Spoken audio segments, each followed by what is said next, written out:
ओम नमः शिवाय। दोस्तों, मैं अशोक एक बार फिर आप लोगों के बीच हाजिर हूं एक नए मुद्दे के साथ। बार बार मैं अखबार में पढ़ता हूं तो बार बार यह देखने को मिलता है कि परीक्षा में फेल हो जाने के कारण फलना बच्चे ने आत्महत्या कर ली, या किसी कंपटीशन में असफल होने के कारण किसी ने पंखे से लटक के मर गए, या किसी को काम नहीं मिला, किसी को रोजगार नहीं मिला, किसी को व्यापार नहीं चला। माने भिन्न भिन्न तरह की खबरें अखबार में प्रतिदिन प्रकाशित होती रहती है और ऐसा समझ में नहीं आता है कि इस तरह की घटनाएं क्यों घटित होती है, इसके पीछे कारण क्या है, क्यों इस तरह से लोग अपने आप को जिंदगी से दूर ले जा रहे हैं, और क्या इसका हल भी है या नहीं है, इसके पीछे कौन सा कारण है जिसके चलते हमारे समाज के जो होनहार आत्महत्या कर रहे हैं, डिप्रेशन में जा रहे हैं और बहुत सारे तरह के काम कर रहे हैं जो कि उनको नहीं करना चाहिए था। इसको लेकर मैं बहुत चिंतित था। तो एक बार एक मेरा छात्र मुझसे मिलने के लिए आया। मैंने उससे पूछा कि आजकल तुम क्या कर रहे हो। वो बोला कि सर, मैं दिल्ली IAS से कोचिंग करने के लिए गया था, लेकिन फिलहाल मैं वही कोचिंग ऑनलाइन कर रहा हूं। मैंने पूछा दिल्ली तो बहुत अच्छा जगह है, वहां पर बहुत सारे माहौल तुमको मिलते, तो फिर वहां से यहाँ आने की तुमको जरूरत क्या थी। वो बोला कि सर, मैं वहां बहुत सारे बच्चों से मिला, उनमें से मैंने देखा कि बहुत सारे लड़के जो है वो 8-10 साल से IAS की तैयारी कर रहे हैं। शुरू में जब वो आए थे तो उनके अंदर IAS बनने का एक बहुत बड़ा जोश था, लेकिन धीरे धीरे उनका जोश जो वो ठंडा हो गया। अब उनके साथ ऐसी समस्या आ गई है कि उनको अपने घर लौटने में भी डर लगता है। ये बोल रहे थे कि अगर कि कौन सा मुंह लेकर हम घर जाएं, और जाएंगे तो लोग क्या कहेंगे, इसकी चिंता उनको ज्यादा है। फिर मैंने इस दोनों घटनाओं को जब मिलाकर देखा तो हमको लगा कि इसका सबसे बड़ा जो कारण है वह यह है कि लोग सोच रहे हैं कि लोगवा क्या कहेंगे, मतलब समाज क्या कहेगा। समाज की चिंता जो है, समाज के डर से हम ये जितनी भी घटनाएं हैं वे सभी घटित हो रही हैं। अगर सही मायने में देखा जाए तो इन सारी घटनाओं के पीछे हमारा भी उतना ही योगदान है, क्योंकि ये जितने भी घटनाएं घटित हो रही हैं इसमें माता पिता, समाज, ये सारे के सारे लोग जिम्मेदार हैं, क्योंकि हम अपने बच्चों से कुछ ज्यादा ही अपेक्षा पाल लेते हैं, जबरदस्ती उसके ऊपर अपना निर्णय थोप देते हैं और उसकी तुलना हम दूसरे बच्चों से करते हैं, जबकि हम ये नहीं जानते हैं कि दुनिया में जितने भी लोग हैं सभी लोग यूनिक हैं, सभी लोगों में कोई ना कोई अपना अलग क्वालिटी है। लेकिन नहीं, उससे हमको मतलब नहीं है, हम उसके ऊपर अपना निर्णय थोप देते हैं, और जब वो असफल होता है तो सबसे ज्यादा ईगो हमारा हर्ट होता है और सबसे ज्यादा परेशान हम होते हैं कि मेरा बेटा असफल हो गया तो अब लोग हमको क्या कहेंगे। इसी बात पर मुझे मनोज मुत्तसिर की एक कविता याद आ गई। मैं एक दिन टीवी देख रहा था, टीवी के प्रोग्राम में मनोज मुत्तसिर जी जज थे।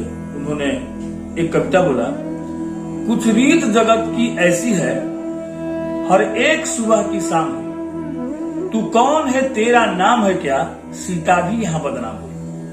फिर क्यों संसार की बातों से भीग गए तेरे नैना, कुछ तो लोग कहेंगे लोगों का काम है कहना। इसलिए इन सब चीजों से ऊपर उठिए। यहाँ तो समाज ने सीता जैसे देवी को भी नहीं छोड़ा, तो हमारा और आपका क्या औकात है। बहुत बड़े बड़े वैज्ञानिक, अगर उनकी जीवनी को उठा के पढ़िएगा तो वे भी समाज से बहुत उत्पीड़ित हुए हैं। मैं एक दिन निकोलस टेस्ला का जीवनी पढ़ रहा था। निकोलस टेस्ला एक बहुत बड़े वैज्ञानिक थे जो विद्युत के क्षेत्र में उनका लगभग 300 आविष्कार का पेटेंट है।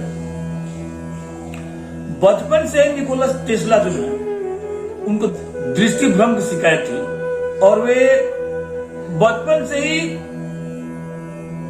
प्रयोग के तरफ उनका बहुत ज्यादा रुझान था।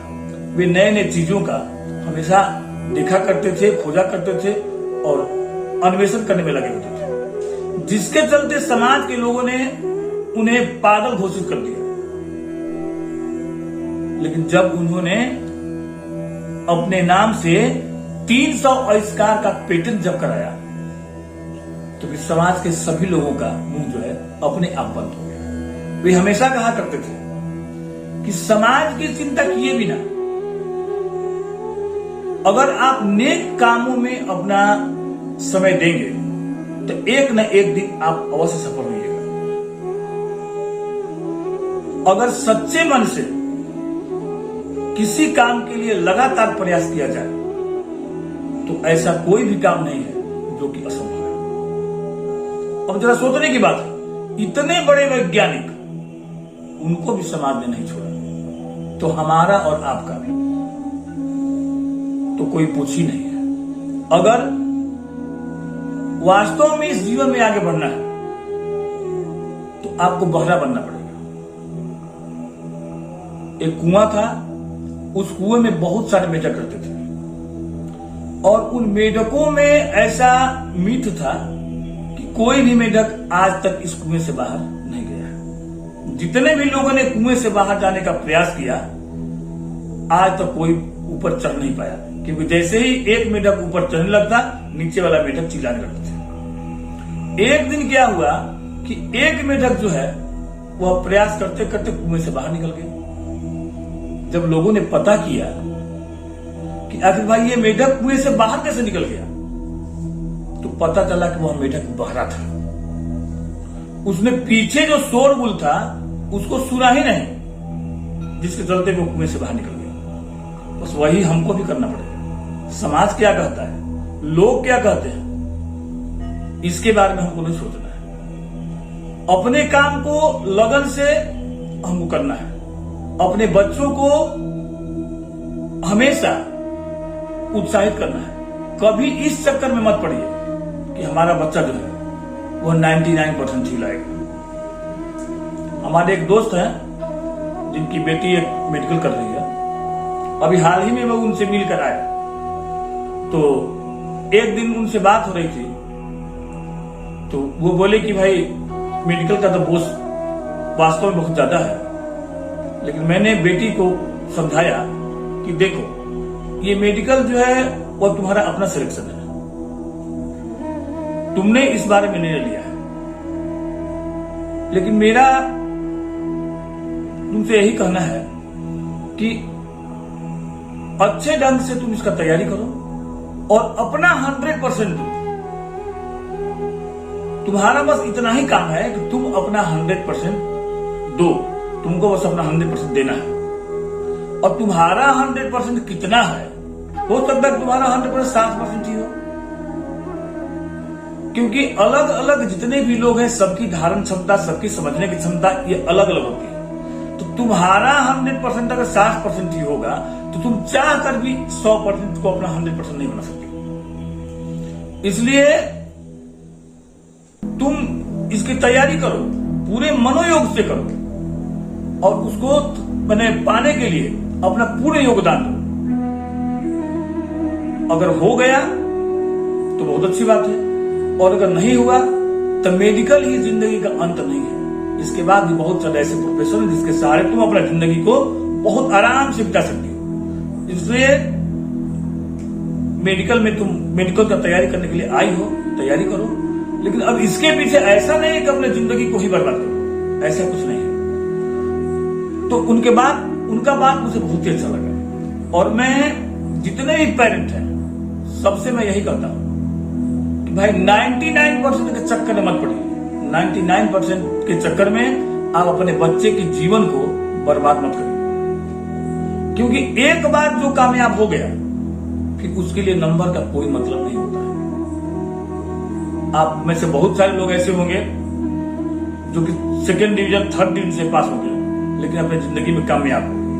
तो उसके बाद कौन पूछता है कि आप कौन डिग्री से पास है, कौन यूनिवर्सिटी से पास है, हिंदी मीडियम पढ़ते थे क्या अंग्रेजी मीडियम पढ़ते थे, इन सारे चीजों के बारे में कोई पूछता नहीं है। तो मैं आप लोगों से यही कहूंगा कि आप लोग अपने बच्चों के भविष्य को बनाइए और उसको डिप्रेशन में जाने से कम से कम बचाइए। अतः सबसे पहले आप अपने बच्चों को अच्छा संस्कार करिए और बच्चों को अच्छा संस्कार तभी मिलेगा जबकि आपका संस्कार अच्छा होगा, क्योंकि संस्कार कोई गणित और विज्ञान का विषय नहीं है जिसे बच्चों को रटाया जाए या सिखाया जाए। संस्कार देख के आता है। तो बच्चों को अगर संस्कारित आपको करना है तो सबसे पहले आपको अपने संस्कार को बनाना पड़ेगा। नंबर 2, उसके बाद उसके आत्मविश्वास को बढ़ाइए ताकि उसको लगे कि किसी भी स्थिति में मेरे पीछे 2 मजबूत हाथ खड़े हैं, जो कि मैं कुछ भी करूंगा तो वो मुझे बचा लेंगे। जब ये आत्मविश्वास उसके अंदर जगेगा तो फिर वो किसी भी परीक्षा में या किसी भी ये कंपटीशन में कभी असफल नहीं होगा, वो सफल ही रहेगा, क्योंकि उसको विश्वास हो जाएगा कि सफलता और असफलता मेरे लिए कोई मायने नहीं रखता है, क्योंकि मेरे पीछे 2 मजबूत हाथ खड़े हैं। तीसरी बात, उसके ऊपर किसी भी तरह का प्रेशर मत बनाइए। तुमको ये करना है, तुमको वो करना ही है, तुमको नहीं करोगे तो ये हो जाएगा या हो जाएगा, इस तरह की बात कभी मत बनाइए। प्रेशर को रिलीज होने दीजिए और उसको अपना जिंदगी जीने दीजिए।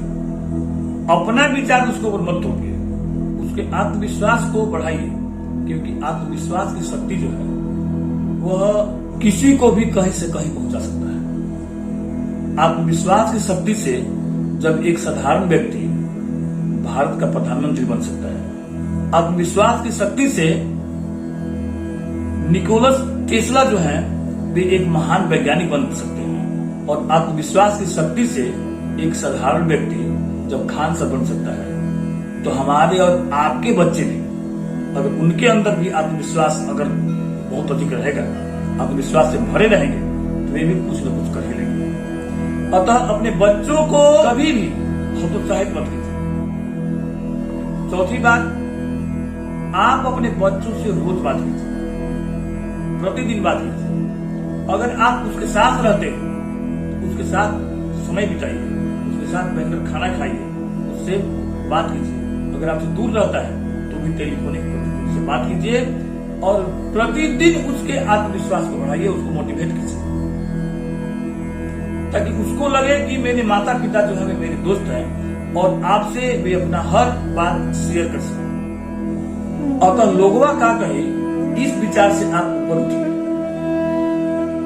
क्योंकि अपने बच्चों को डॉक्टर, इंजीनियर, कामयाब बिजनेसमैन या कुछ भी बनाने के लिए, कुछ भी अगर कोई बना सकता है तो वह सिर्फ आप ही बना सकते हैं, दूसरा उसको बनाने या बिगाड़ने नहीं आएगा।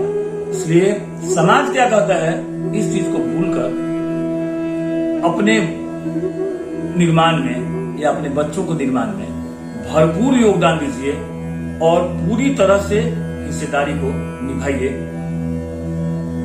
शेष अगले वीडियो में हम लोग बात करेंगे, क्योंकि ये मुद्दा तो बहुत बड़ा है और समय बहुत कम है, तो शेष बात हम लोग अगले वीडियो में करेंगे।